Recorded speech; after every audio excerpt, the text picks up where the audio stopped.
Agora a gente vai entrar mais na questão financeira da coisa e a gente vai começar discutindo um pouquinho sobre o que é lucro e o que é prejuízo. Bom, vocês já viram que mesmo antes de eu entrar na parte de matemática financeira em si, a gente já falou bastante sobre valores monetários, dinheiro, enfim. A porcentagem ela é atrelada aos outros assuntos na matemática, principalmente a matemática financeira, mas vocês também podem ver elas em vários exercícios de estatística, que foi a nossa última aula. Como vocês devem se lembrar, a gente tinha vários resultados que acabavam dando em fração ou em números decimais super estranhos. E aqueles números decimais poderiam se transformar em porcentagens. Bom, então vamos falar sobre lucro e prejuízo. Primeiro, a gente tem que estabelecer um ponto de vista. Se eu sou a pessoa que está vendendo um produto, o lucro significa que eu vendi por um preço maior do que o preço de custo. O prejuízo significa que eu vendi por um preço menor que o preço de custo. Se eu for a pessoa comprando, eu vou lucrar quando eu comprar aquela coisa por um preço menor do que essa coisa custou para o vendedor.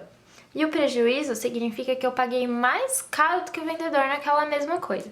Se eu, como compradora, paguei menos do que aquele produto realmente custava, para mim eu lucrei, eu paguei mais barato.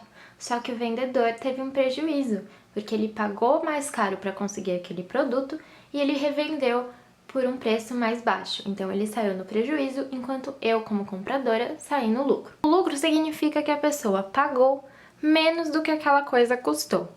E o prejuízo significa que a pessoa pagou mais do que aquilo custou realmente. Sabendo disso, a gente pode calcular um lucro a partir dessa continha aqui. O tanto que a coisa custou menos o quanto que eu paguei. E no prejuízo é ao contrário, a gente calcula o quanto que eu paguei menos o tanto que aquela coisa realmente custou.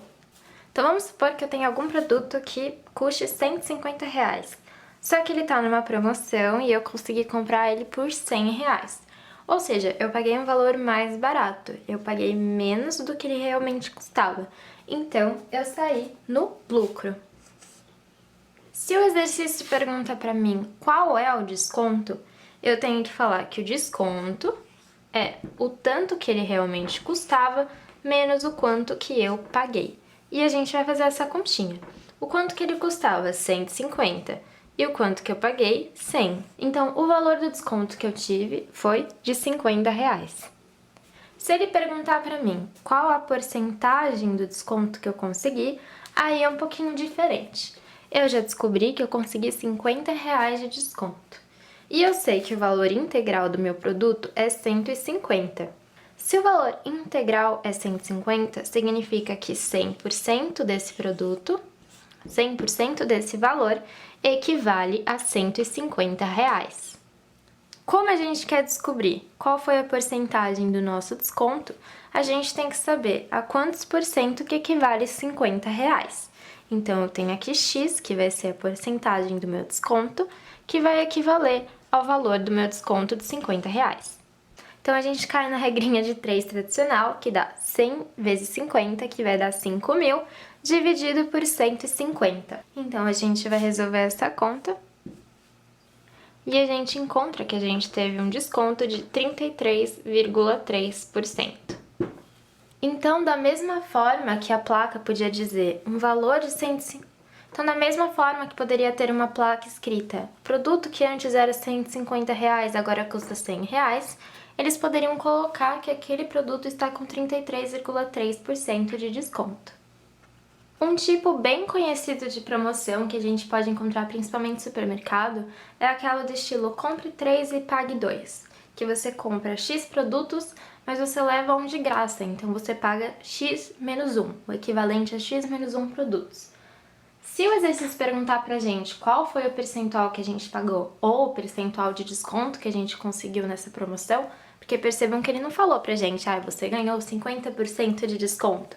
Ele só falou compre 3 e pague 2. Pra gente descobrir o percentual de desconto, a gente tem que fazer uma continha, regra de 3, estilo regra de 3 tradicional. Então, em uma linha a gente vai colocar o valor integral dos 3 produtos. Então, eu vou colocar que 3 produtos vão equivaler a um preço P. Como eu pagaria o valor integral, seria 100% desse produto. E eu quero saber o quanto por cento desse 100% que eu paguei nessa promoção. Sabendo que eu paguei o equivalente a 2 produtos, então a gente vai descobrir o quanto que é esse valor. Então, se 3 produtos equivalem ao valor X, ao valor P, 2 produtos vai equivaler ao valor P vezes qual porcentagem? Aí eu vou chamar essa porcentagem de X. E a gente caiu numa regrinha de 3. Então, a gente pode eliminar o P, porque a gente vai fazer P dividido por P. E sobra pra gente 2 vezes o 100, que é 200%, e 3 vezes o X. Então, 200% é igual a 3 vezes o X. O 3 vai passar dividindo o 200, e a gente vai encontrar que o X, na verdade, é igual a 60,6% aproximadamente. Então, 66,6% é a porcentagem do valor total que a gente pagou. Ou seja, em vez de a gente pagar o valor integral dos 3 produtos, em vez de a gente pagar 100% do valor, a gente pagou menos, a gente pagou 66,6%, afinal é uma promoção. Então, a gente descobriu a porcentagem do quanto que a gente pagou. Se ele perguntasse pra gente qual foi o nosso desconto, aí a gente lembra do que a gente acabou de ver.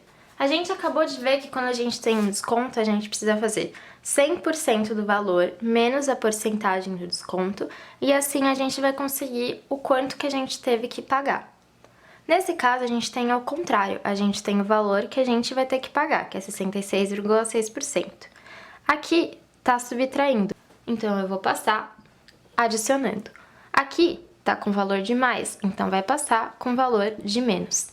Então, a gente encontra que, na verdade, a gente pode fazer também 100% menos o valor pago, que vai dar o tanto que a gente conseguiu de desconto. Se a gente pagou 66,6%, então a gente precisa fazer 100% menos 66,6%. E a gente encontra que o nosso desconto foi de 33,3%. Esse é só um outro exemplo de como poderia cair essa questão de desconto, que é um pouquinho diferente, mas se a gente parar para ver, o raciocínio sempre parte do mesmo ponto. Em alguns exercícios, pode ser que vocês deparem com esses nominhos. Primeiro, vamos falar sobre montante. Montante é o dinheiro final que você vai tirar do banco. Então, é o dinheiro que você aplicou mais os juros que você ganhou. Capital inicial é o dinheiro que você vai aplicar no banco. Então, vamos supor que hoje eu vou investir uma quantia X de dinheiro, essa é a minha capital inicial. Daqui a alguns anos eu vou tirar do banco e eu vou ter ganhado algum dinheirinho a mais por causa dos juros. Então, o capital inicial mais esse dinheiro dos juros vai resultar na minha montante. Não necessariamente vai cair esses nominhos assim no exercício, mas é bom a gente entender o conceito porque eles são fundamentais para essa parte da aula. A gente também vai ver que tem a taxa de juros, que vai ser quanto por cento de juros que vai ter por uma unidade de tempo, e isso é muito importante. A taxa de juros precisa se igualar a alguma unidade de tempo. Então, se é uma taxa de juros anual, você tem que ver quantos anos que esse dinheiro vai ficar naquele banco. Se for uma taxa de juros mensal, você precisa ver quanto de meses que vai ficar nesse banco. Então, vamos entender um pouquinho o que são juros simples ou juros compostos. São 2 sistemas diferentes de juros que podem aparecer para vocês no vestibular. São só esses sistemas que podem aparecer. No caso dos juros simples, a gente vai aplicar a taxa de juros no capital inicial. E a gente vai fazer isso várias vezes. Ou seja, a gente vai ter uma taxa de juros que vai ser dada em porcentagem e a gente vai calcular o percentual disso a partir do nosso capital inicial, a partir do dinheiro que a gente aplicou nesse banco, por exemplo. Quando a gente descobrir qual é o valor que corresponde a essa taxa de juros, a cada unidade de tempo que passa, que pode ser ano, mês, semana, dia, a gente vai somando essa taxa de juros que a gente conseguiu converter em valor numérico. No caso dos juros compostos, a gente sempre vai aplicar a taxa de juros na unidade de tempo anterior. Ou seja, se for uma taxa de juros anual, a gente sempre vai aplicar a taxa de juros no ano anterior. Então, a gente não vai mais ficar preso olhando o capital inicial igual no juros simples. O juros simples, a gente calcula a taxa de juros a partir do capital inicial e vai sempre somando essa taxa de juros, sem alterá-la. Nos juros compostos é um pouquinho diferente. A gente vai ver qual é a porcentagem da nossa taxa de juros e a gente vai aplicar ela em todos os anos, por exemplo. Então, do primeiro ano, a gente vai aplicar na capital inicial e chegar no ano 1. Para o segundo ano, a gente aplica a mesma taxa de juros, que vai ser dada em porcentagem, no ano 1 para chegar no ano 2. Ou seja, se a gente vai aplicar uma porcentagem e a gente quer saber a porcentagem a gente vai multiplicar. Ou seja, juros simples, a gente vai sempre somar a mesma taxa de juros. E nos juros compostos, a gente sempre vai multiplicar essa porcentagem, que é a taxa de juros. Então, vocês vão perceber ao longo da aula que o juros simples ele se comporta como uma PA, porque a gente sempre vai somar a mesma razão. E os juros compostos, a gente vai sempre multiplicar pela mesma razão, ou seja, se comporta como uma PG. Então, para a gente entender um pouquinho melhor a diferença entre juros simples e juros compostos, eu vou pegar os mesmos dados e aplicar o mesmo dinheiro na mesma taxa durante o mesmo tempo em um banco que trabalha com sistema de juros simples e em outro banco que trabalha com juros compostos. Esse primeiro banco trabalha com juros simples. Eu cheguei com capital inicial de R$5.000 para aplicar nesse banco e a taxa de juros é de 20% anual, 20% ao ano. E o tempo que eu quero deixar meu dinheiro é de 4 anos. Então, primeiro a gente vê se a taxa de juros corresponde ao tempo, corresponde, anual e anos, então beleza. Como é uma taxa de juros simples, o que eu tenho que fazer? Eu tenho que aplicar a minha taxa de juros ao meu capital inicial e repetir isso várias vezes. Então, meu primeiro passo, a primeira coisa que eu vou fazer é ver quanto que corresponde a 20% dentro do meus R$5.000. Ou seja, eu tenho que conseguir a porcentagem da minha taxa de juros dentro do meu capital inicial. Como a gente já viu na parte 1, para eu conseguir achar 20% de R$5.000, eu tenho que fazer uma multiplicação. É a porcentagem de um certo valor. Então, a gente vai multiplicar R$5.000 por 20%.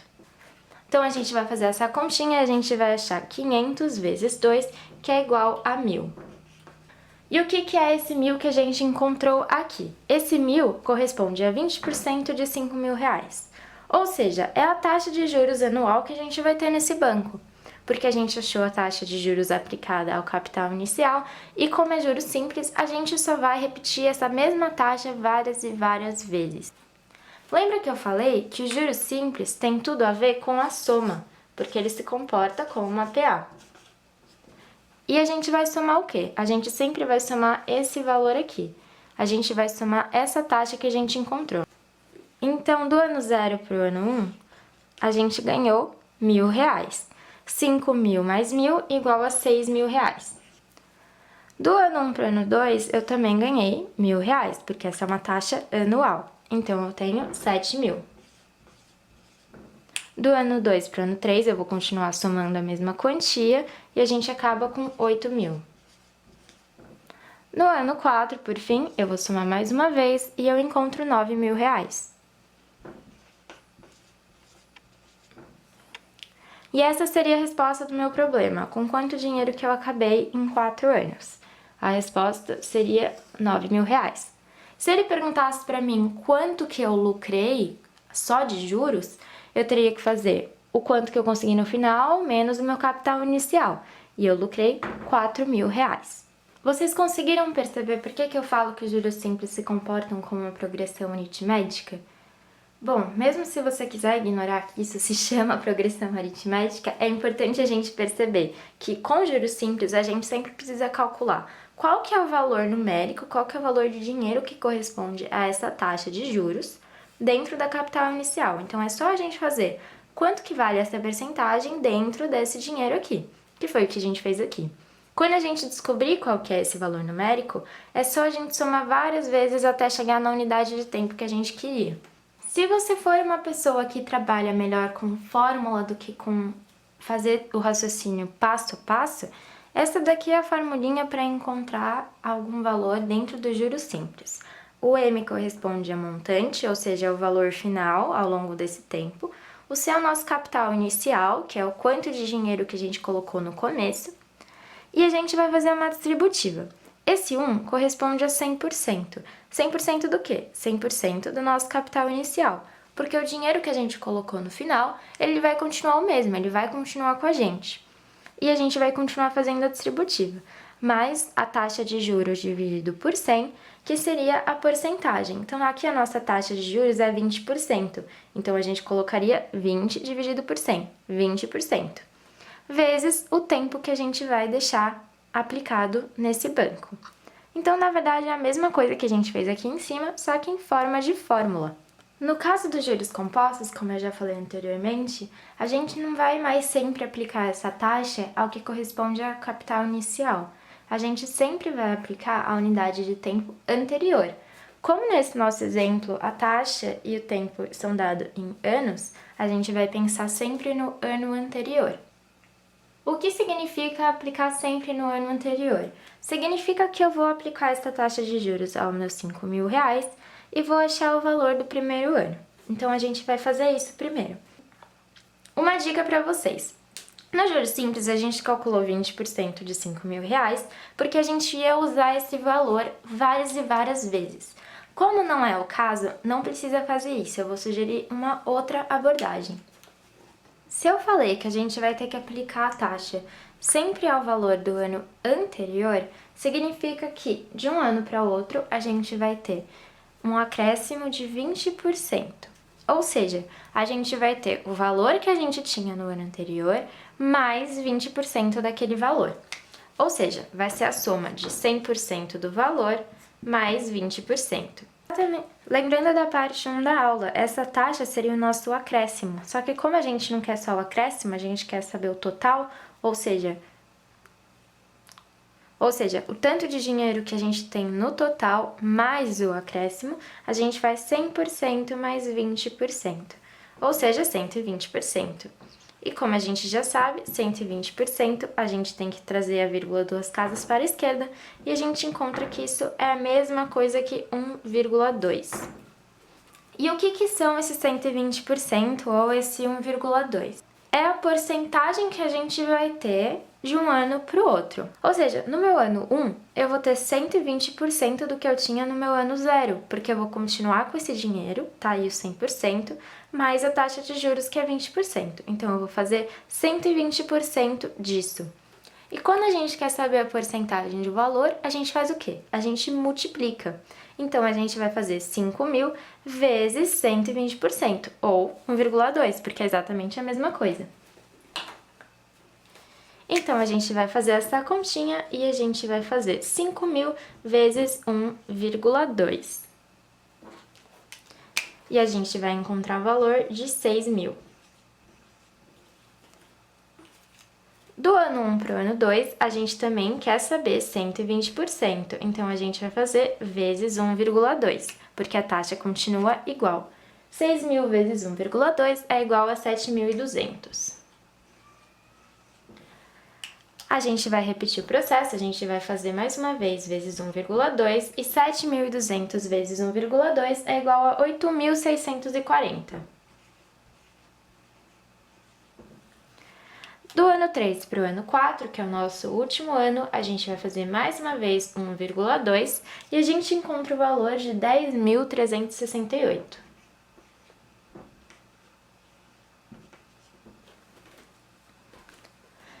Percebam que com a mesma quantia, a mesma taxa e o mesmo período de tempo, no juros simples a gente acabou com R$9.000 e com juros compostos a gente conseguiu 10.368. É uma quantia diferente, porque as contas realmente são diferentes. No juros simples, a gente calcula a taxa do capital inicial e vai somando a cada ano. Nos juros compostos, a gente vê qual que é a nossa taxa realmente anual, qual é o percentual que a gente vai aumentar anualmente e a gente vai sempre pegar essa percentagem a partir do ano anterior. É exatamente o que a gente fez aqui. A gente descobriu que a nossa taxa é 20%, então a gente sempre tem que fazer 120% do ano anterior. Um ano a gente multiplica 1,2, continuamos multiplicando a cada ano, a cada período de tempo. Como a gente sempre vai multiplicar o mesmo valor entre esses períodos de tempo, os juros compostos se comportam como uma PG. porque a gente tem os nossos termos e de um termo para outro a gente sempre multiplica o mesmo valor. É exatamente a definição de PG. E assim como no caso dos juros simples, para os juros compostos a gente também tem uma formulinha, que só traduz todo esse raciocínio que a gente fez aqui. Então a gente tem o montante final, que é o dinheiro final que a gente consegue, o capital inicial, que nesse caso era 5.000, vezes, aí a gente entra numa distributiva. A distributiva que vai para o 1, que é 100% do nosso capital inicial, porque o capital inicial continua com a gente. Continuando a distributiva, a gente vai para a taxa de juros dividida por 100, porque a taxa de juros é nos dada em porcentagem, por isso que a gente coloca dividido por 100. E tudo isso aqui que está dentro do parênteses vai estar elevado ao período de tempo. Ao período de tempo, porque se estiver em anos, ou estiver em meses, ou estiver em semanas, o que vai definir quantas vezes a gente vai multiplicar o nosso capital inicial por esta taxa de juros é o quanto de tempo que passou. Então, vamos fazer uma revisãozinha de tudo que a gente viu hoje. A nossa aula é sobre porcentagem. Porcentagem é aquele nosso símbolo que nada mais é do que dividido por 100. Então, quando a gente vê esse símbolo, significa que é um número dividido por 100. Sempre que a gente quer descobrir a porcentagem x de um número, a gente multiplica o número pela porcentagem. Quando a gente quiser saber a porcentagem de uma porcentagem, a gente também multiplica, mas aí a gente tem que passar por aqueles passinhos que a gente fez na parte 1. Lembrar das regrinhas para multiplicação de porcentagem. Toda vez que a gente tem um acréscimo na porcentagem, a gente soma. Sempre que a gente tem um desconto, a gente subtrai.